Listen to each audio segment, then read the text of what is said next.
Narito na ang mga malalaking balitang Central Luzon ngayong araw. Higit 25% ng mga active COVID-19 case sa Pampanga mula sa siyudad San Fernando.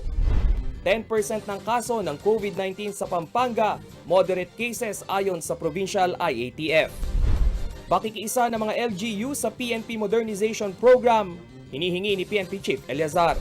At pagdaraos ng PBA sa Bacolor, patunay raw na di nahuli ang Pampanga sa sports.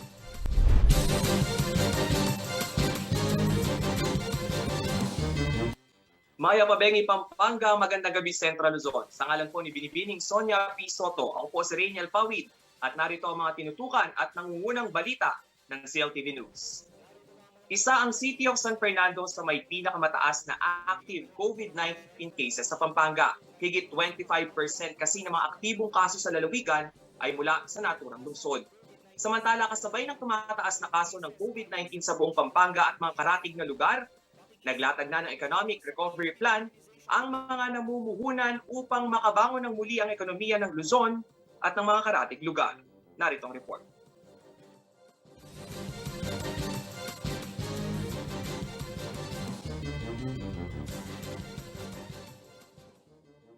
$5,678. Yan ang aktibong kaso ng COVID-19 sa buong Pampanga base sa September 1 coronavirus tally na inilabas ng Provincial Health Office. 25.82% o 1,466 sa bilang ay nagmula sa City of San Fernando, Pampanga. 70 to 80 ang average daily COVID cases ng syudad ayon sa local IATF.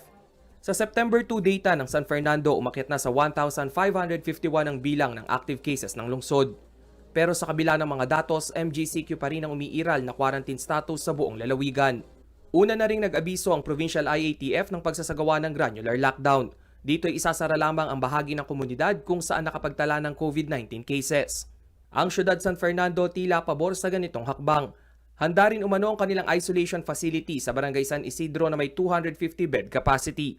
Sa kasalukuyan, 70% pa lamang umano ang occupancy rate ng pasilidad. As of now po, controlled siya pero medyo dumoble siya since do sa data natin nung June. No? Kung natatandaan nyo, April and May, nag-second surge tayo. Bumaba na siya ng June, tapos nung second week of July, tumasa naman po siya na dumoble. Pero after po nung pagdoble niya nung July, parang nagplateau na po tayo. Maliban sa granular lockdown, dapat din umanong paalalahanan ng mga kabalen na tila nakararanas ng caution fatigue o ang pananawa sa pagsunod sa higit isang taong health guidelines tulad ng pagsusuot ng face mask. Naging kampante yung tao. Kasi nga, kahit na nabakunahan na tayo, pwede pa rin tayo magkaroon ng COVID-19 infection. So yun po ang medyo naging na-misinterpret nila. Akala nila pag nabakuna ay hindi na pwedeng ma-infect. Sa pinakahuling available COVID-19 vaccination status report ng San Fernando na nakapost sa kanilang Information Office Facebook page, as of August 26, 110,057 na Fernandino ang tumanggap ng first dose habang 57,517 ang fully vaccinated. Katumbas ang numerong ito ng 23% ng vaccine-eligible population ng syudad. Una nang nabanggit ni Pampanga Governor Delta Pineda na barangay lockdown ang kanilang tututukan. Matapos umano nilang aralin ang quarantine strategy na umiral sa Metro Manila, lumabas na hindi nakatulong sa pagbaba ng kaso ang malawakang lockdown na nagparalisa rin sa ekonomiya. Ang Metro Manila, nagbabaho sila ng ECQ, pero still yung pa rin ho ang increase ng cases. Ayoko may mga trabador na maista po sa trabaho nila. Samantala sa 30th North Luzon Area Business Conference Day, nagkasundo ang business sector sa iisang recovery plan kung saan magiging bahagi na ng kalakaran na mabuhay kasama ang coronavirus. Kaakibat umano ng iba't ibang quarantine protocols at pag-iingat ay ang tanggapin na hindi pa tuluyang mawawala ang COVID sa lalong madaling panahon. By now, we must have already learned to live with the virus hovering around us for a time longer than we could have ever imagined. Nevertheless, this should not stop us from our efforts at recovery and rebuilding. In executing programs that are innovative, inclusive, and sustainable for business to fully reopen. Ang Pampanga ang nagsisilbing entry point papasok ng National Capital Region, mga probinsya sa gitnang Luzon at patungong norte. Kaya naman pilit umanong binabalanse ng Provincial IATF ang sitwasyon ng kalusugan at hanap buhay ng ating mga kababayan, hindi lamang sa rehiyon bagkus sa mga karatig lugar. Rainiel Pawid, CLTV News.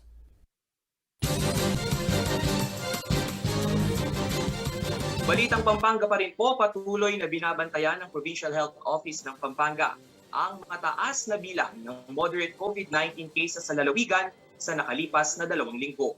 Kabilang sa mga sintomas ng moderate COVID cases ay ang dry cough, lagnat, pananakit ng katawan at fatigue. Samantala, punuan pa rin ang mga isolation facilities sa lalawigan, kaya pinaalalahanan po ang lahat na huwag munang lumabas ng bahay kung hindi naman importante ang aktibidad. Narito ang report.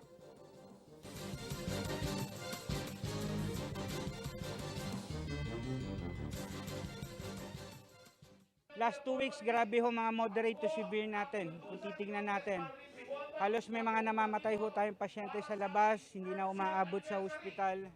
Ikinababahala ni Pampanga Governor Dennis Pineda ang tumataas na bilang ng moderate COVID cases sa lalawigan. Ayon sa World Health Organization, ilan sa mga sintomas ng mga moderate COVID patients ay lagnat na hindi bababa sa 37.7 degrees Celsius, panginginig o chills, tuyong ubo, fatigue, muscle pain at shortness of breath. Sa ngayon, 10% raw ng mga aktibong kaso sa Pampanga ang klasipikado bilang moderate cases. Ibig sabihin, lampas 500 sa 5,678 na binabantayang kaso ay moderate cases, habang ang iba ay mild, severe at critical cases. So, unang kadahilanan, wala hong mainom na mga gamot. Yung mga tao, walang tumitingin na doktor sa kanila. Punuan na rin ang isolation facilities sa Lubao na may 110 bed capacity at ang sa Mexico na may 190 bed capacity.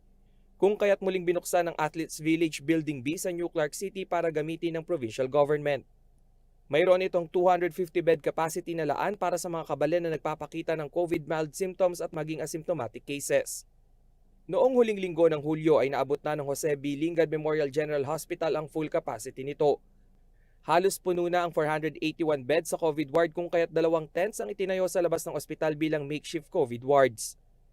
Muli namang ipinaalala ng Provincial IATF ang kahalagahan ng household lockdown kung saan hindi muna maaaring magpapasok ng sinumang bisita sa isang bahay o compound kahit baka mag-anak ang mga ito. Sa bagong labas na MCQ with stricter guidelines na lift na ang liquor ban, subalit tanging magkakasama sa iisang bahay ang maaaring mag-inom. Tigilan muna ho natin yung okasyon ng bahay-bahay, lipatan ng bahay, kumain ng salo-salo.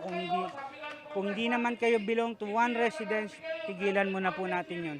Kung ang regional COVID bulletin ng pagbabasihan, nasa 0.77% lang ang moderate COVID cases sa buong rehiyon. Di hamak na mas mababa sa 10% cases ng Pampanga. Sa 18,072 active cases sa buong Central Luzon, 97.90% o 17,693 ang nagpapakita ng mild symptoms. 0.58% o 104 cases ay asymptomatic. 0.59% o 107 cases ay severe at 0.15% o 28 ay critical cases. Rainiel Pawid, CLTV News.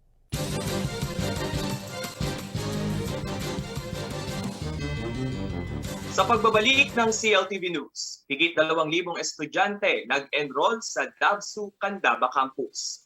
At entrance exam ng Philippine Military Academy dito sa Pampanga tatagal hanggang September 4. Manatili pong nakatutok para sa iba pang pangunahing balita dito lang sa CLTV News.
Nagbabalik po ang CLTV News at sa iba pang mga nangungunang balita.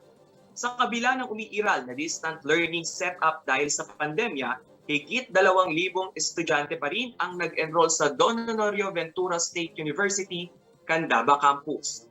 Ayon sa lokal na pamahalaan ng Candaba, malaking tulong ang pamantasan para makapagtapos sa pag-aaral ang kanilang mga nasasakupan, pati na rin ang mga kabalen sa Karatig Bayan. Narito itong report.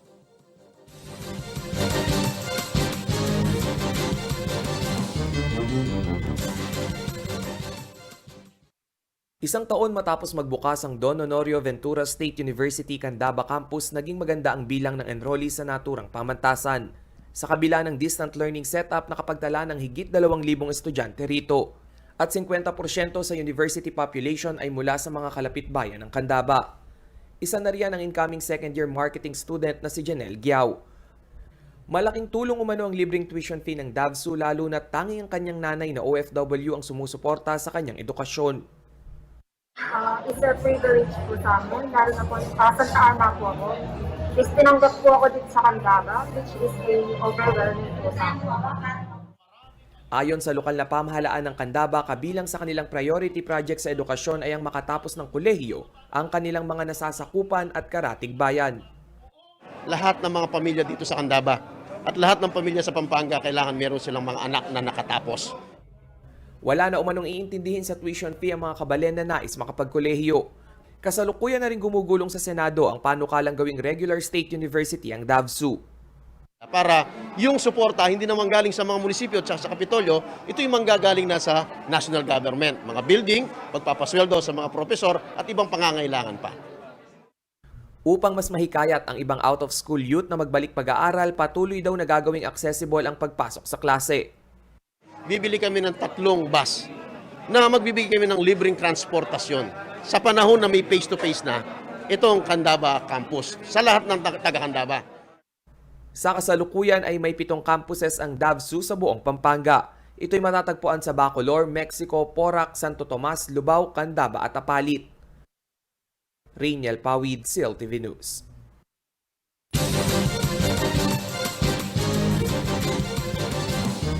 Balitang edukasyon pa rin po, mga karehiyon, nais nyo bang maging bahagi ng military force ng bansa? Ongoing pa rin po ngayon dito sa Pampanga ang entrance examination para sa Philippine Military Academy. Ano-ano nga ba ang mga requirement? Atin po itong alamin sa report ni Jennifer Salenga.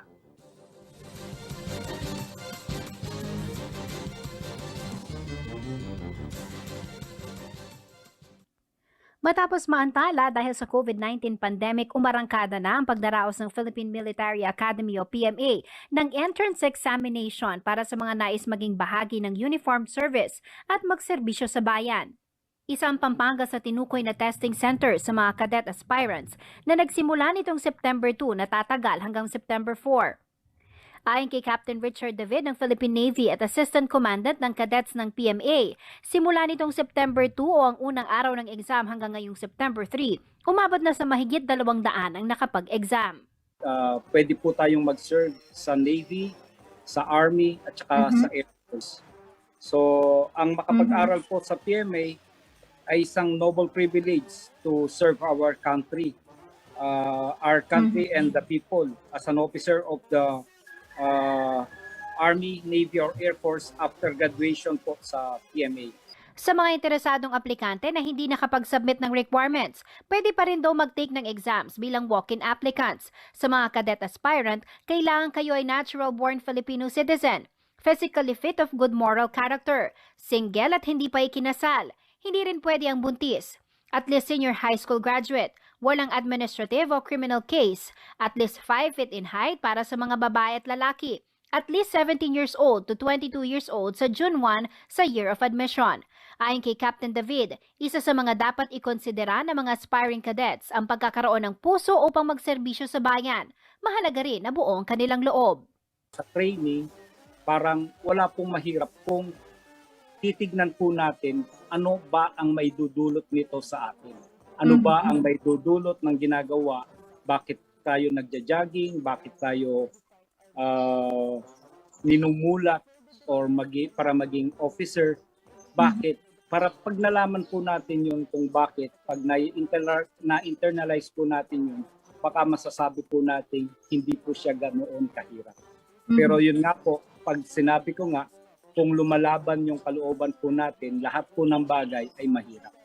Sa mga makakapasok sa PMA, makatatanggap ng mga benepisyo at pribilehiyo tulad ng libreng college education, monthly pay and allowances, progresibong career bilang isang officer sa Army, Air Force o Navy at iba pa.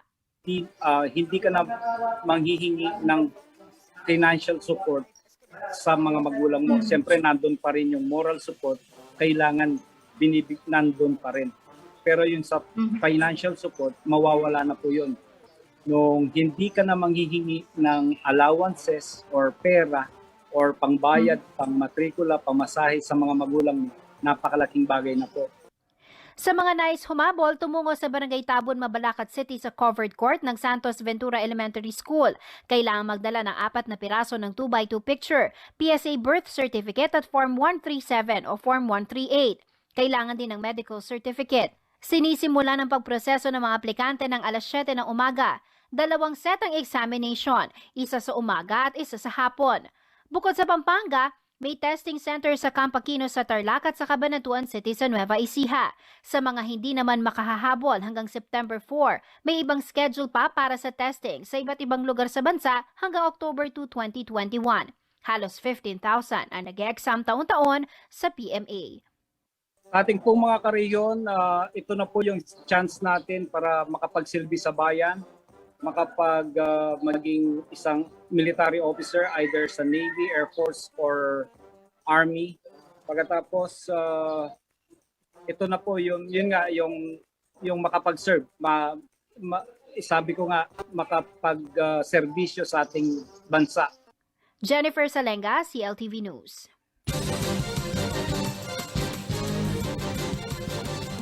Sa pagbabalik ng CLTV News, pakikiisa ng mga LGU sa PNP Modernization Program, hinihingi ni PNP Chief Eliazar. Manatili pong nakatutok at magbabalik ang CLTV News.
Nagbabalik po ang CLTV News at sa iba pang mga nangungunang balita.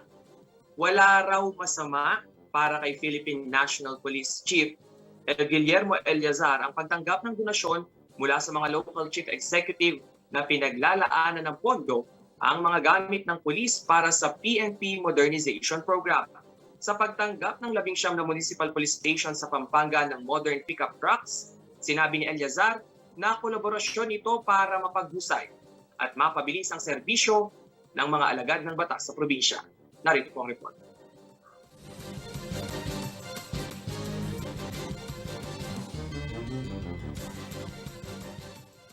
For the donation of patrol police vehicles to the 19 municipalities of Pampanga to manifest their unstinting support in the promotion of peace and order and security of our communities in the province of Pampanga.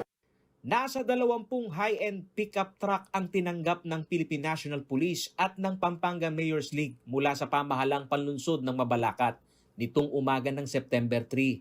Pakikinabangan ito ng 19 na municipal police station dito sa lalawigan. Ito ang ikalawang ceremonial turnover ng mga donasyon sa kapulisan.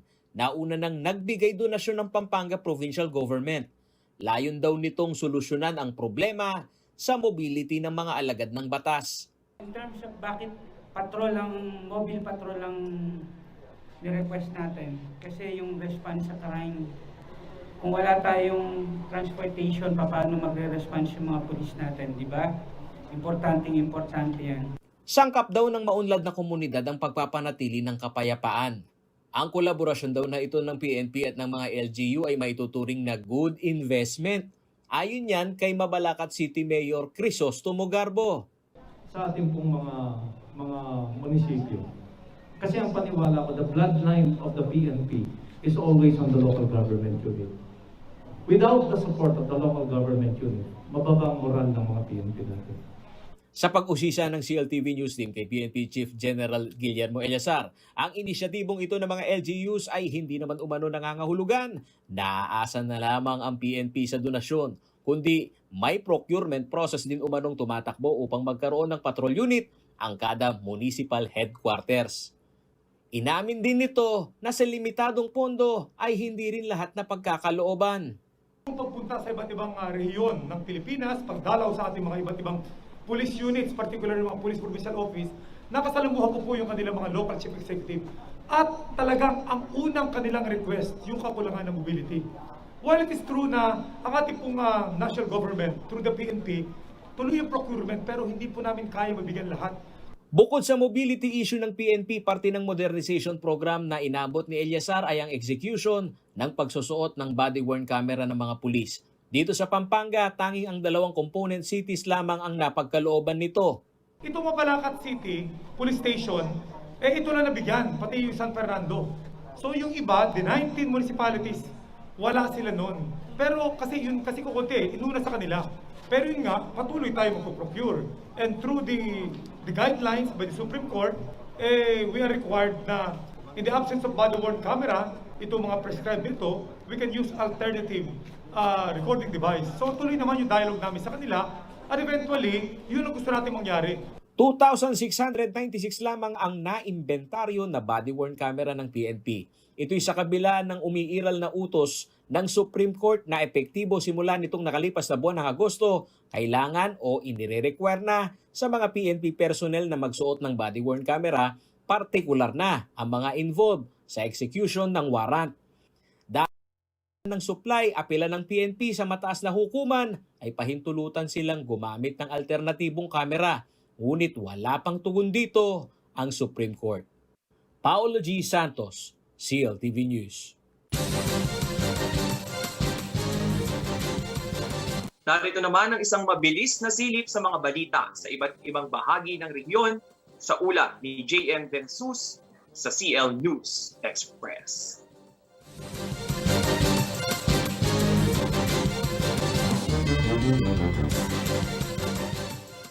Bibigyan parangal ng Department of Education Regional Office 3 ang Central Luzon's Best Innovations in Education. Dalawang kategorya ng nasabing parangal, Elementary and Secondary for Best Innovations in Structure and Content at ng Cluster and Division Levels for Best Innovations in Process. Higit na mahalaga umano ang pagbibigay prioridad sa edukasyon ngayon lalo na sa panahon ng kahirapan at pandemya. Ang pipili sa mga magwawagi ay sina Mark Vincent Nodado, ang owner and CEO ng MVYN Builders Incorporated, University of the Assumption Internationalization and External Relations Director Dexter Balahaja at Angeles University Foundation Graduate School Dean Elvira Balinas. Ang awarding ceremony ay gaganapin sa ika-8 ng Setyembre sa kasabay ng National Teachers Month at 2021 Education Innovation Conference. Samantala, 41 construction company sa Central Luzon ang nag-apply ng bagong lisensya para sa Philippine Contractors Accreditation Board sa unang bahagi ng taong 2021. Ayon sa Construction Industry of the Philippines at DTI, bukod pa umano dito ay nasa 364 kumpanya na ang nagproseso ng kanilang renewal ng PCAB licenses. 23 kumpanya naman ang nag-upgrade ng kanilang mga lisensya. Mas maganda umano ang mga numero na ito kumpara noong 2020 na kung saan 188 companies lang ang mga nag-renew ng lisensya at 76 kumpanya ang mga nag-apply para sa mga bagong lisensya. Kahit nasa gitna ng pandemya ay naisasalba pa din daw umano ang Philippine construction industry. Tinatayang nasa 45 million na nasa industriyang ito as of June 2021. Hindi lamang ang wikang Filipino ang dapat pangalagaan, pati na rin ang mga native languages ayon sa Commission sa Wikang Filipino o KWF. Paliwanag ni KWF Chairperson Arthur Casanova, nasa 130 local languages na ang nanganganib mawala dahil kakaunti na lang ang mga nagsasalita ng mga lengguwahe na ito. Hindi lamang ito parte ng edukasyon, ngunit kailangan daw maipasa at turuan ng kabataan ng mga native languages sa kani-kanilang probinsya dahil parte ito ng ating namamatay na kultura. Kaugnay naman ito ay nagsasagawa ang KWF ng libreng weekly lectures and webinars patungkol sa national orthography, korespondensya opisyal, at masinop na pagsulat noong buwan ng Agosto. Maaari lang daw bumisita sa kanilang Facebook page at panoorin ang mga live streaming patungkol sa pag-aaral sa mga wika sa ating bansa. JM De Jesus, CLTV News.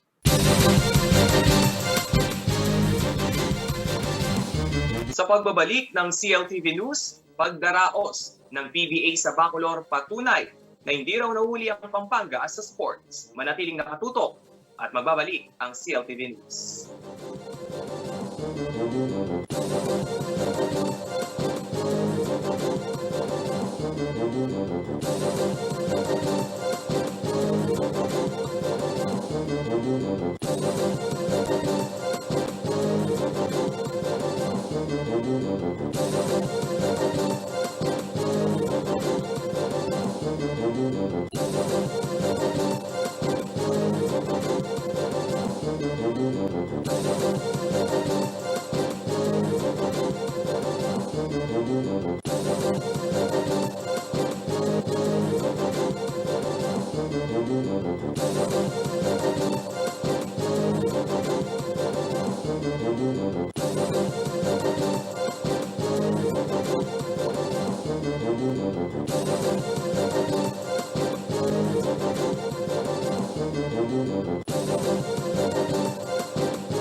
Nagbabalik po ang CLTV News at sa iba pang mga nangungunang balita.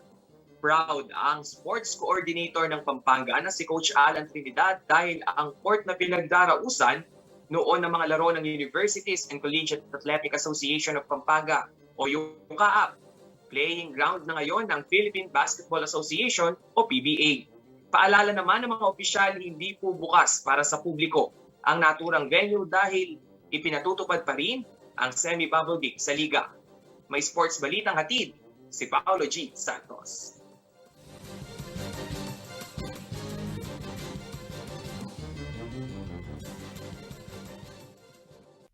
Sinong mag-aakala na ang nasa gitna ng palayan na basketball gym na ito ng Don Honorio Ventura State University o DABSU sa Bacolor, Pampanga, ngayon ay playing ground na ng pinakaabangang liga ng ating mga kababayan, ang Philippine Basketball Association o PBA. Sa unang serye ng mga laro na ginanap dito, kapuna-puna ang kumikinang na tabla at ang nakaimprentang Villa Bacolor. Para kay Don Honorio Ventura State University President Enrique Baking, parehong proud at masaya siya na makita ang mga naglalakihang pangalan sa PBA ang naglalaro ngayon sa playing ground ng ating mga homegrown players. Well, of course, hindi lang naman ako ang masaya. The entire province of Pampanga should be proud of it. Dalawang sunod na ball game agad ng PBA ang rumatsada sa DABSU nitong September 1. Ayon kay Baking, dahil sa quarantine restriction sa Metro Manila, dito na ilalarga ang serye ng elimination round. Ngunit hindi naman umano talo dito ang DABSU dahil bukod sa promotion ng campus, may reasonabling rental fees naman silang napagkasunduan ng PBA Commissioner. Although this is government facilities, no? Magbabayad sila ng rentals, no? At 6,000 pesos per hour of utilization. Samantala, para kay Coach Alan Trinidad, ang sports coordinator ng Pampanga, patunay lamang umano na nakasasabay ang Kapampangan sa standard ng PBA sa mga sports facilities. Matatanda ang isa ang DABSU sa mga venue ng Universities and Collegiate Athletic Association in Pampanga o UCAAP. Talagang pinagtutuan natin ng pansin yan na lahat ng mga playing venues natin sa basket, especially basketball, kailangan PBA standard. Para kahit maglaro kahit na nung international yan, PBA yan, standard yung court. Gaya ng nakasanayan ng mga kabalan na sinusubaybayan ang maaksyong ballgame ng UCAP, hindi lamang umano ang mga magagandang gym ng malalaking kampo sa Pampanga ang magiging bukas ngayon sa PBA. Sinabi ni Coach Alan Trinidad na inihahanda na nila ang Brent Sigyao Convention Center dahil higit itong moderno ngayon at dito posibleng mangyari ang quarterfinals ng PBA. Actually nga, itong convention ay napakaganda na. Pinafinalize ko para sa PBA ng quarterfinals, semifinals, finals. Ang close coordination sa protocol ng PBA bubble ay naiplansa na daw ng provincial government ng Pampanga. Tumulong tayo. Dumayin sila, nakulang na sila sa pondo dahil sa nangyaring bubble nila last year. Gumastos sila ng 70 million ata or something. Ngayon, tinulungan sila ni Bob. In term na yung mga hotel na nagbigyan ng magandang presyo yung mga hotel. Ayon kay Coach Alan Trinidad, bagamat commercial ang basketball league na ito, ang suporta ng probinsya na mairaos ng hindi malaki ang gastos ng PBA management, higit umanong naikonsidera dito upang maituloy ang paboritong sports ng mga Pilipino na basketball. Bagay na magbibigay saya sa maraming Pilipino ngayong pandemya. Paolo G. Santos, CLTV News. Para naman po sa may mga essential travel o stay-at-home chill ngayong weekends, alamin naman natin ang magiging lagay ng panahon bukas mula kay Ginoong Manny Esguera, ang Chief Weather Forecaster ng Pag-asa Clark.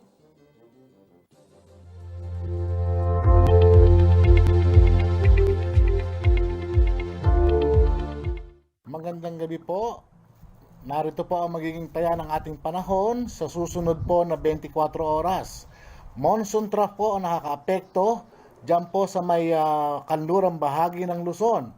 Kaya po ang Palawan ay magiging maulap at papawiri na mayroon pong inaasahang mga kalat-kalat ng mga pagulan, pagkidlat at pagkulog, dulot nga po ng monsoon trough. Ang monsoon trough po, ang ibig pong sabihin ay unti-unti na pong bumabalik yung hanging habagat na siya magbibigay sa atin ng mga pagulan sa mga susunod na araw. Ang Metro Manila po at nalalabing bahagi ng bansa kasama na po ang Pampanga ay bahagya hanggang sa kuminsan ay magiging maulap po ang papawirin na may inaasahan din po tayong mga isolated cases ng mga pagulan, pagkidlat at pagkulog. Dulot lamang po ito ng mga localized thunderstorm. Ngunit pinag-iingat pa rin po natin ang ating mga kababayan dahil ang thunderstorm po ay nagdudulot po ito ng mga flash floods at saka po ng landslide. So pinag-iingat po natin ating mga kababayan, mag-iingat po, magdala pa rin po ng gamit panangga sa araw, panangga sa ulan, at asahan na rin po yung mga pagulan, lalong-lalo na po sa bandang hapon o gabi. Magandang gabi po.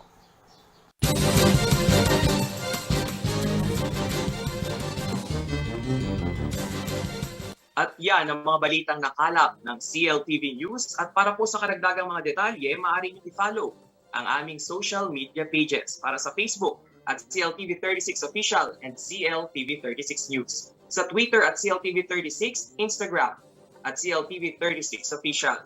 Kung nais nyo naman pong balikan ang mga programa ng CLTV, pwede nyong bisitahin ang aming YouTube channel at CLTV36 Official at ang aming website na www.cltv36.tv.